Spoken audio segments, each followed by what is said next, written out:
உலகெங்கும் வாழும் என் இனிய சகோதர சகோதரிகளுக்கு வணக்கம்.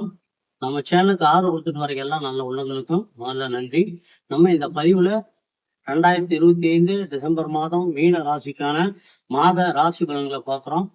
இந்த மாத ராசி பலன்கள்ல முதல்ல டிசம்பர் மாதத்துல நவக்கிரகங்கள் எங்கெங்க மாறி இருக்கிறாங்க, என்ன பலன்கள் மாறி இருக்குது ஒண்ணு. ரெண்டாவது, மீன ராசியில் இருக்கக்கூடிய ஒவ்வொரு நட்சத்திரங்களுக்கும் உண்டான டிசம்பர் மாதத்திற்கான சுப நாட்கள் எது, அசுப நாட்கள் எது, யோக நாட்கள் எது அப்படிங்கிறத தனித்தனியா கொடுத்துருக்கிறோம். இந்த சுப அசுப யோக நாட்கள் அப்படிங்கிறது தனிப்பட்ட முறையில உங்க நட்சத்திரங்களுக்கு உண்டானது. நீங்க ஒவ்வொரு நாளும் ஒரு வேலையை ஆரம்பிக்கிறப்ப நமக்கு இன்னைக்கு நாள் எப்படி இருக்கு அப்படின்னு பார்த்துட்டு இதன்படி உங்களுக்கு நீங்க உங்களுடைய பயணத்தை செஞ்சீங்க அப்படின்னா ரொம்ப வெற்றிகரமா எல்லா நாளும் அமையும் அப்படிங்கறதுனால இதை கொடுத்துருக்கிறோம். இந்த அசுப நாட்கள்ல கூட ஒரு வேலையை ஆரம்பிக்க வேண்டியிருக்கு, தவிர்க்க முடியாத ஒரு வேலை செய்ய வேண்டியிருக்கு அப்படின்னா 4 to 6 என்று சொல்லக்கூடிய பிரம்ம முகூர்த்தத்துல அதிகாலை நேரத்துல வேலையை ஆரம்பிக்கிறதும், 11 பகல் 11:30 12 வரைக்கும் இருக்கக்கூடிய அபிஜித் முகூர்த்தத்துல நீ ஒரு தொழிலை செய்யலாம், வேற ஏதாவது ஆரம்பிக்கிறது அந்த மாதிரி பயன்படுத்திட்டீங்க அப்படின்னா இந்த அசுப நாட்கள் கூட எல்லா நாளும் யோக நாளா மாறிடும். அதே மாதிரி அஷ்டமி நவமியா இருந்தாலும் இந்த பிரம்ம முகூர்த்தத்துல ஆரம்பிக்கிறதும் அபிஷேக் முகூர்த்தத்துல வேலையை ஆரம்பிச்சாலும் வெற்றிகரமா அமையும். இப்ப நம்ம ராசி பலன்களை பார்க்கலாம். மீன ராசி நேயர்களுக்கு இந்த டிசம்பர் மாதம் ஒரு அருமையான ஒரு பொற்காலம், மிகச்சிறந்த ஒரு செல்வ செழிப்பான ஒரு மாதம். ஏன்னா உங்களுடைய ராசிநாதன் உங்க ராசிக்கு 10ஆம் இடத்திற்கும் அதிபதி குரு பகவான் ராசிக்கு 4ஆம் இடமான சுகஸ்தானத்துல வண்டி வாகன யோகங்கள், தாய் ஸ்தானம் என்று சொல்லக்கூடிய கல்வி, உயர்நிலை கல்வி என்று சொல்லக்கூடிய சுகஸ்தானத்துல தன்னுடைய சுயசாரத்தில் அமர்ந்திருக்கிறார். அமர்ந்து உங்க ராசியினுடைய 10ஆம் இடத்தை, ஜீவனஸ்தானத்தை பார்வையிடும்.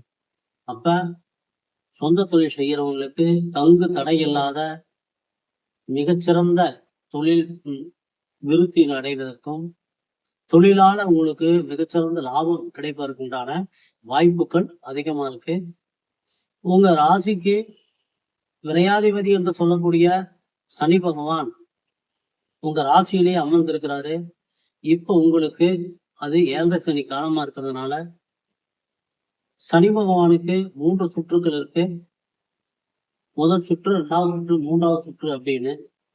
யாருக்கெல்லாம் 30 வயசுக்கு மேல 60க்குள்ள இருக்கிறீங்களோ அவங்களுக்கு வரக்கூடிய இந்த 2வது சுற்று அப்படிங்கிறது 7.5 ஆண்டு கால சனி சுற்று வந்து பொங்கு சனி காலம் அப்படின்னு பேரு.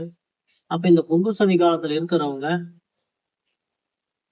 திருத்துறைப்பூண்டிக்கு பக்கத்துல இருக்கக்கூடிய திருக்கொல்லிக்காடு அப்படிங்கிற இடத்துல இருக்கக்கூடிய அக்னீஸ்வரர் ஆலயத்துல இருக்கக்கூடிய பொங்கு சனீஸ்வர பகவான போய் நீங்க ஒரு முறை வணங்கிட்டு வர்றது உங்களுக்கு நிகரற்ற ஒரு செல்வ செழிப்பை கொடுக்கும். ஏன்னா சனி கொடுப்பார், எவர் தடுப்பார். கொடுக்கக்கூடிய 7.5 சனி காலத்துல 2வது சுற்றுலதான் வீடு, வண்டி, வாகனம், திருமணம், உங்களுக்கு என்னென்ன வசதி வாய்ப்புகள் வேணுமோ, என்னெல்லாம் உங்களுக்கு வேணுமோ அத்தனையும் அவர் செஞ்சு கொடுப்பாரு.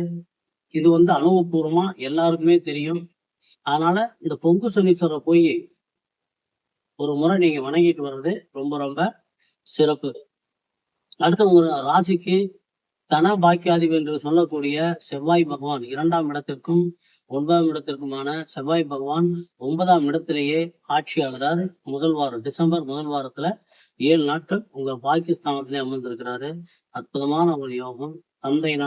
தந்தையினுடைய சொத்துக்களால் லாபம், ஆன்மீக பயணங்கள், ஆன்மீக பெரியோர்களால் ஒரு லாபம், ஒரு ஆசீர்வாதம், இதெல்லாம் உங்களுக்கு கிடைக்கும்.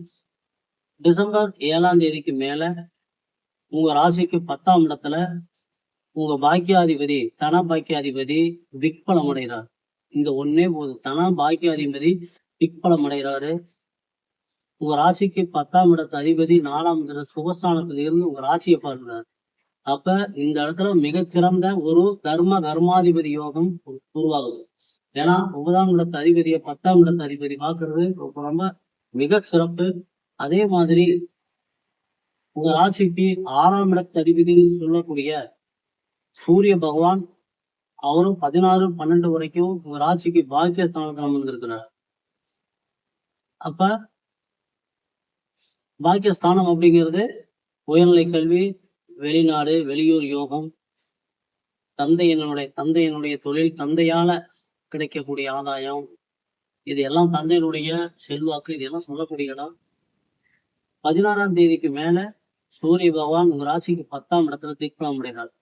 இப்போ செவ்வாய் பகவானும் 10ல திக்பலம், சூரிய பகவானும் 16ஆம் தேதிக்கு மேல உங்க ராசிக்கு 10ஆம் இடத்துல திக்பலம். 2 கிரகங்கள் திக்பலம் அடைகிறப்ப டிசம்பர் 16ஆம் தேதிக்கு மேல யாரெல்லாம் அரசு வேலைக்கு முயற்சி பண்ணியிருக்கிறீங்களோ அவங்களுக்கு எல்லாம் கண்டிப்பா அரசு வேலை கிடைப்பதற்கு மிக மிக நிறைய சாத்தியக்கூறுகள் இருக்கு.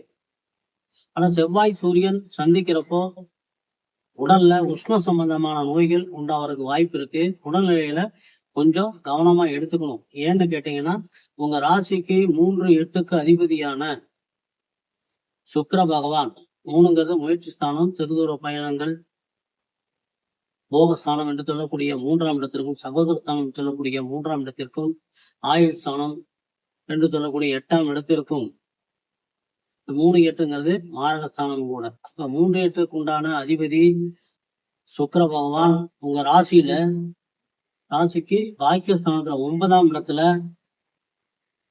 20ஆம் தேதி வரைக்கும் இருந்தார். 20ஆம் தேதிக்கு மேல உங்க ராசிக்கு 10ஆம் இடத்துல சேர்றதுனால உடல்நிலையில ரொம்ப கொஞ்சம் ஜாக்கிரதையா இருந்துக்கணும். உடல்நிலையில ரொம்ப அக்கறையா இருந்துக்கணும். மனைவியினுடைய உடல்நிலை கொஞ்சம் ஜாக்கிரதையா பார்த்துக்கணும். ஏன்னா 3-8க்கு உண்டானவர் 9ஆம் இடத்துல தான் அமர்ந்திருக்கிறாரு. பாக்கியஸ்தானத்துல அமர்ந்திருந்தாலும் பெண்களால தனவரவு அப்படின்னு சொன்னா கூட அது 3-8ங்கிறதுனால கொஞ்சம் நம்ம ஜாக்கிரதையா தான் பார்த்துக்கணும். ஏன்னா 2 திக்பலம் பெற்ற கிரகங்களோட 8ஆம் அதிபதியும் சேர்றப்ப உங்களுடைய உடல்நிலை கொஞ்சம் ஜாக்கிரதையா பார்த்துக்கிறது ரொம்ப நல்லது. அடுத்தது உங்க ராசிக்கு 4ஆம் இடத்திற்கும் சுகஸ்தானத்திற்கும் சப்தமஸ்தானத்திற்கும் அதிபதியான புதன் பகவான் ராசிக்கு 8ஆம் இடத்துல அமர்ந்திருக்கிறார். 7ஆம் இடத்து அதிபதி 8ஆம் இடத்துல அமர்ந்திருக்கிறது, அதே மாதிரி 4ஆம் இடத்து அதிபதி 8ஆம் இடத்துல அமர்ந்திருக்கிறது அப்படிங்கிறதும் அவ்வளவு சிறப்பானது இல்லை. கொஞ்சம் டாக்குமெண்ட்ல கையெழுத்து போடுறது, சொத்துக்கள் வாங்குறது, விற்கிறதுல ஒரு தடவைக்கு பல தடவை டாக்குமெண்ட்ல பார்த்து படிச்சு பார்த்து செக் பண்ணி பார்த்து வாங்கிக்கிறது. யாருக்கும் செக்ல கையெழுத்து போட்டு கொடுக்க கூடாது, நம்பிக்கை வாக்கு கொடுக்க கூடாது. இந்த மாதிரி விஷயங்கள்லாம் கொஞ்சம் கவனமா இருந்துக்கணும். 2வது வாரத்துல 7ஆம் தேதிக்கு மேல புதன் பகவான் உங்களுக்கு பாக்கியஸ்தானத்துக்கு வர்றார். சுகாதிபதி பாக்கியஸ்தானத்துக்கு வர்றப்ப காலி நிலங்கள் வாங்கி விற்கிறவங்களுக்கு எல்லாம் மிக சிறந்த ஒரு நல்ல ஒரு யோகம். உங்களுடைய வாழ்க்கையில ஒரு திருப்பு முனையை தரக்கூடிய மாதமா, எல்லா வளங்களும் நிறைந்த ஒரு மாதமா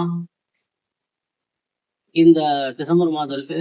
ஏற்கனவே உங்க ராசிக்கு 12ஆம் இடத்துல ராகு பகவானும் 6ஆம் இடத்துல கேது பகவான் இருக்கிறாங்க. 12ஆம் இடத்துல இருக்கக்கூடிய ராகு பகவான் வெளிநாடு வெளியூர் யோகத்தை எல்லாம் கொடுக்கறவங்க. 6ஆம் இடம் அப்படிங்கிறது 3, 6, 10, 11 அப்படின்னு சொல்லக்கூடிய உபசய ஸ்தானங்கள் இருக்கக்கூடிய கிரகங்களும் நல்ல செல்வாக்கு நல்ல தனவரவை கொடுக்கும். அப்படிங்கிறதுனால கேது பகவானும் உங்களுக்கு நல்ல சப்போர்ட்டா இருக்காரு இந்த மாதம். ஆக அனைத்து கிரகங்களுமே உங்களுக்கு நல்ல ஒரு சப்போர்ட்டா இருக்கிறதுனால நீங்க நினைக்கக்கூடிய அத்தனை காரியங்கள் மனசு வேலையில இருந்து நீங்க குழந்தைகளுக்கு முயற்சி கொடுக்குறது எல்லா விஷயமே உங்களுக்கு இந்த மாசம் கைகூடி வரக்கூடிய ஒரு அற்புதமான ஒரு மாதமா அமைஞ்சிருக்கு.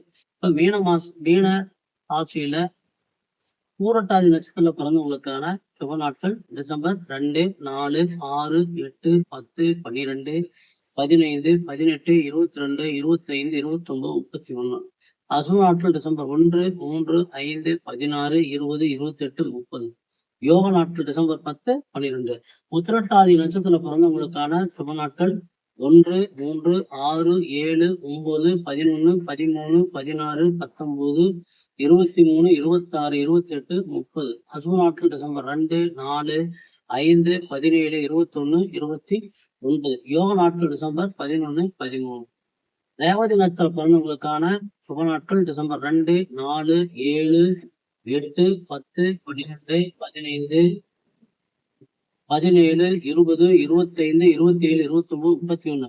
அசுர நாட்கள் டிசம்பர் 3, 5, 6, 18, 22, 30. யோக நாட்கள் டிசம்பர் 12, 15. மீண்டும் மறுபடியும் ஒரு தடவை எந்த தெய்வத்தை வழிபடணும்னு சொன்னோம். திருக்கொள்ளிக்காட்டுல இருக்கக்கூடிய அக்னீஸ்வரர் ஆலயத்தில் இருக்கக்கூடிய பொங்கு சனிய 2வது சுத்து இருக்கிறவங்க வழிபடுவதும், சபரிமலை சென்று ஐயப்பனை வழிபடுவதும், நீர்நிலைகளுக்கு அருகில் இருக்கக்கூடிய காவல் தெய்வங்களை வழிபடுவதும், குலதெய்வ வழிபாடும், ஊனமுற்றவர்களுக்கு முதியோர்களுக்கு உதவுவதும் உங்களுக்கு எல்லா வளங்களையும் இந்த மாதம் தடையின்றி கிடைப்பதற்கான ஒரு வழிவகையை உருவாக்கி தரும். அப்படிங்கிறதுனால இந்த வழிபாடுகளை பண்ணுங்க. முடிஞ்ச வரைக்கும் எல்லாத்தையும் எல்லாமே பண்ண முடியாது. ஏதோ என்ன முடியுதோ அதை மட்டும் முடிஞ்ச வரைக்கும் செஞ்சீங்க அப்படின்னா உங்களுடைய இந்த மாதம் டிசம்பர் மாதம் மிகச்சிறப்பான மாதம் அமையும். அடுத்து சந்திராஷ்டமம் பாத்தீங்கன்னா 14, 12, 25 காலை 9:30 முதல்ல 17, 12, 25 காலை 10:30 வரைக்கும் சந்திராஷ்டம தினங்கள். நன்றி நேர்களே. மீண்டும் அடுத்த பதிவில் சந்திக்கும் வரை எல்லாம் உள்ள எம்பெருமான் முருகப்பெருமான் உங்களுக்கு எல்லா வளங்களையும் நலங்களையும் வாரி வழங்க வேண்டும் என்று வேண்டி இந்த பதிவினை நிறைவு செய்கிறோம். மீண்டும் அடுத்த பதிவில் சந்திப்போம்.